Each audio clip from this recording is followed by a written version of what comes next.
Omicron, varian terbaru COVID-19 yang sekarang ini sedang banyak dibicarakan, muncul pertama kali pada 24 November 2021 di Afrika Selatan.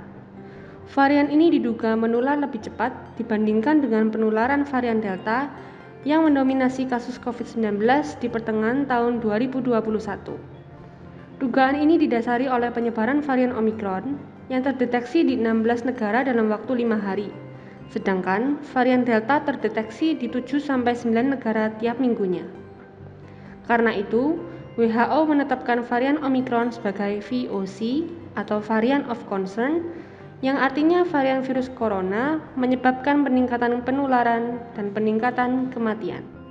Varian lain yang termasuk dalam kelompok yang dikategorikan sebagai Variant of Concern adalah varian Alpha, varian Beta, varian Gamma, dan varian Delta. Setelah di awal Desember Malaysia dan Singapura mendeteksi kasus pertama COVID-19 dengan varian Omicron, Thailand juga mendeteksi kasus COVID-19 varian Omicron untuk pertama kalinya pada 6 Desember 2021. Masih sangat sedikit yang diketahui tentang varian baru COVID-19 ini. Karena itu, penting bagi seluruh pihak, baik pemerintah, petugas kesehatan, dan masyarakat umum untuk tetap waspada guna mengurangi potensi penularan. Laporan awal menunjukkan bahwa tanda dan gejala klinis COVID-19 dari infeksi Omicron mirip dengan varian-varian yang sebelumnya.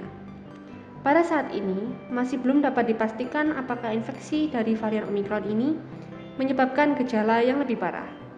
Namun, data awal menunjukkan bahwa tingkat rawat inap di Afrika Selatan, daerah di mana varian Omicron ini pertama dideteksi, tercatat mengalami peningkatan. Para peneliti terus melakukan penelitian untuk memahami tingkat keparahan dari penyakit yang pada umumnya membutuhkan waktu selama beberapa minggu. Sementara penelitian sedang berlangsung, terdapat dugaan adanya peningkatan resiko infeksi ulangan dengan varian baru ini. Itu berarti bahwa orang yang sebelumnya dites positif COVID dan pulih dapat terinfeksi ulang oleh varian baru ini.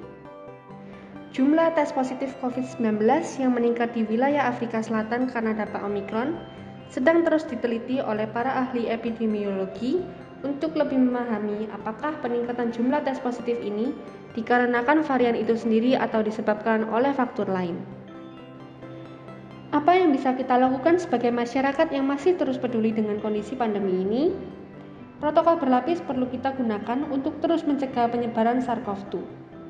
Langkah paling efektif yang dapat kita lakukan untuk mengurangi penyebaran virus COVID-19 adalah menjaga jarak minimal 1 meter dengan orang lain, menggunakan masker berlapis, menghindari ruangan dengan ventilasi buruk, menghindari keramaian, menjaga tangan tetap bersih dengan mencuci tangan menggunakan sabun atau hand sanitizer.